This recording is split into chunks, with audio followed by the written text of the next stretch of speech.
Welcome to Proddatur smart city. Subscribe చేయండి, follow చేయండి, కుదిరితే ఒక లైక్ కొట్టండి.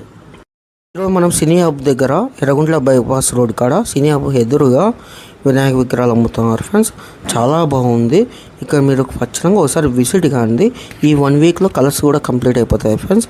ఇక్కడ మనకు 5 feet, 7 feet, 10 feet, 12 feet, 15 feet వరకు ఉంటాయి ఫ్రెండ్స్. వినాయక విగ్రహాలు చాలా బాగున్నాయి ఫ్రెండ్స్. ఖచ్చితంగా ఒకసారి విజిట్ కాండి. ఫస్ట్ మీకు కుదిరితే సబ్స్క్రైబ్ చేయండి, లైక్ చేయండి, షేర్ చేయండి, కామెంట్ చేయండి. ఏ విగ్రహం మీకు నచ్చిందో ఒకసారి కామెంట్ చేయండి ఫ్రెండ్స్. కుదిరితే మీ ఫ్రెండ్స్కి వీడియో షేర్ చేయండి. Thank you friends for supporting the Proddatur smart city channel.